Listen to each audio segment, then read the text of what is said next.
Chawla. Sureshji is the president and he must speak last. I'll be very brief, maybe 3 to 4 minutes. Nilufar Bhagwat has spoken very eloquently. She has given the background of the times that we live in, and the minister himself has been very, very good in the 2 days that we've had. I'll just make 5 brief points. Dosto aur Sathiyo, we are at a time of a great change of humanity. A great change is turning place across every nation of the world. There is a crisis of political systems, of economic systems, of religion, of culture. And humanity is seeking answers to all these problems. And it is this struggle in which will give birth to a new world.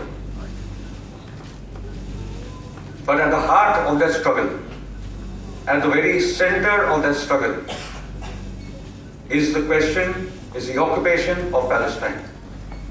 At the soul of that struggle lies Jerusalem. Because Palestine is the weakest link in the chain of imperialist contradictions. You win Palestine and the edifice of imperialism and Zionism will collapse. Palestine is the vanguard. Palestine is the front line of the global struggle.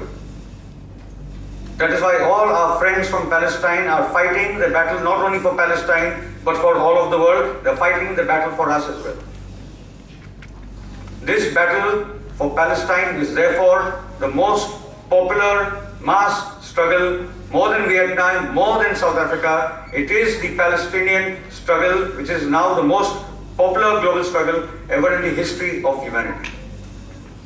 And be it our comrades in Gaza or on the West Bank or in Jerusalem or in Palestine 1948, the very fact that they are living there, farming, herding, going to school, as Mazen said, to exist is to resist. There is an Arabic word called sumud, sticking to the land, where they hug the olive trees, they lie on the ground, saving their farms, but they know that if they live there, sometime or the other, the Zionist state will face a crisis and it will dismantle itself. And the question of Jerusalem, because we need to address the spiritual crisis that is overtaking the world. And this spiritual crisis is common to all religions. No religion is safe from the corruption that has entered every domain of our religious life. And Jerusalem provides us with the answers. Therefore, Jerusalem is not merely a religious question. Jerusalem is a spiritual question. When Jerusalem is liberated, a new spiritual awakening will also come across the world. We will discuss this sometime later. But I believe within my heart and within my soul that in the solution to Jerusalem lies the solution to the spiritual crisis as well. And it is then, as humanity, we will evolve. As humanity, we will evolve as one people across the world, be it of any race or color or religion.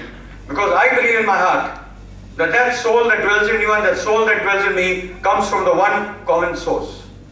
And this is what I've learned from my struggle and my readings on the question of Palestine. Therefore, I'll make 2 last statements. It is when Palestine is free that the world will be free, and it is when we battle for Palestine that we defend our own country, India. Thank you.